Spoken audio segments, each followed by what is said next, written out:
Oh, goody. All right, what's going on, everybody? Zombies here again, and today we're back with another Marvel Snap video. Got a new dev Q&A with some neat questions and answers here, courtesy of Marvel Snap Zone. They do some really great content. I will have a link in the description if you want to check out the site and the interview page that I'm getting all this from. So, Q&A this week, we have a bunch of different stuff here. Starting it off, do you guys have any plans for some Wolverine buffs in the future? Broad says that this is Steven's biggest wish list item. He'll just say that we are aware of the Wolverine fans, and if he's not quite good enough, we will eventually likely buff him. Personally, he is pretty interested to see how he performs with Galactus, which we have been seeing some since Galactus has dropped. So nice to hear that they might buff Wolverine in the future if he continues not to be super meta relevant, potentially. Someone mentions they have one card in Series 3 left, and the shop just keeps refreshing the same card. Is this intended? Ben says that they know this experience kind of sucks, and they are planning on making it work differently, so that's pretty good. Another question here, what is the best way to report a bug? And the best way to do that is using the report a bug function in-game. Sends them some very useful logs and information, which should make getting rid of the bug easier to accomplish for them. Then a question about the pity timer for Series 4 cards. Basically, Ben says it's not exactly a pity timer. There are batches of 40 boxes, and one guaranteed Series 4 card is shuffled into them.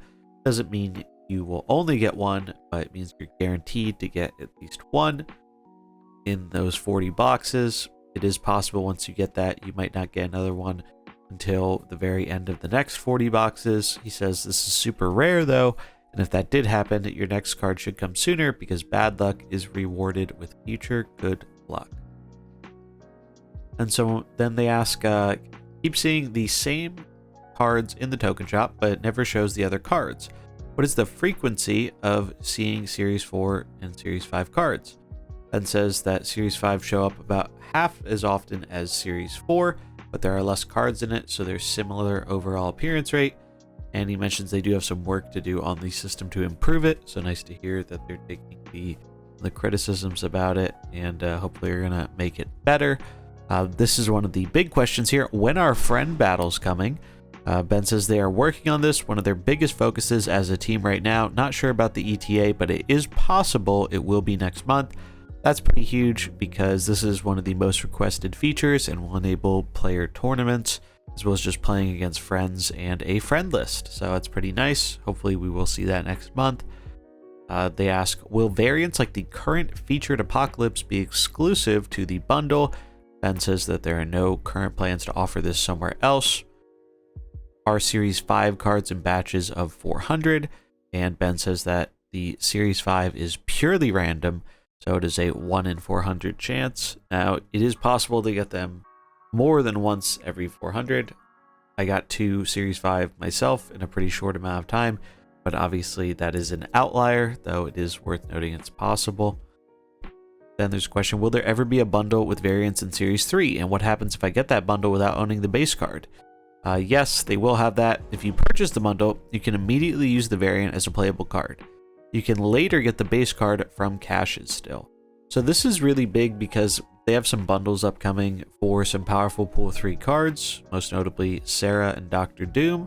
If you buy those bundles, even if you don't have the card, you will be able to play with your variant.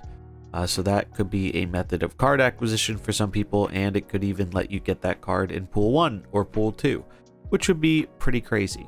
So that's kind of good to know since we are going to have some of these variant bundles coming up. They ask, what is the worst card in the game? And Broad says it is Agatha Harkness, which is pretty funny. How big will Series 3 get? Ben says Series 3 will continue to grow, but we also can speed up or add other methods to get older cards if they need to boost new players at some point, if they're falling too far behind. Will the priority of boosters be changed? Ben says, I will say I don't think we're feeling amazing about how the system is working and are looking forward to adding more agency, something we're actively discussing. So good to hear. Sometimes it can be annoying when you want to level a card and you play with the deck a bunch, but you just aren't getting boosters for it. That's nice to see. Then there's a question about the philosophy behind buffing cards. Ben says they are happy to buff cards, just haven't done it since launch. They're growing the card design team and are looking forward to what that will enable them to do in the future. So hopefully that will enable for more buffs in the not too distant future. Then there's a question about what the team's thoughts are on what qualifies a hero to get multiple cards. For example, Peter Parker and Miles being different, but Ghost Rider having a variant of Robbie Reyes. Would Mr. Knight qualify as a new card or a variant? Road says that generally one name equals one card. Every character who had that name will be a variant. When a character becomes very well known, usually because they've been in the movies, it sometimes feels weird to us they'd just be a variant, so sometimes we would make them into a new card. Then is Quinjet plus Jane Foster working as intended with Infinity Stones? Ben says, yeah, this is a bit weird. We are talking about how to address this.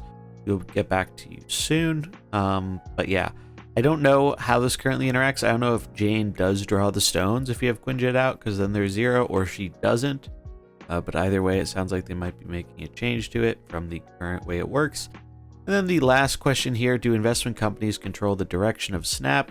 Steven replying to this one, all game design and development decisions are made by Second Dinner. My team, in partnership with many other members of Second Dinner, designed the progression and monetization systems.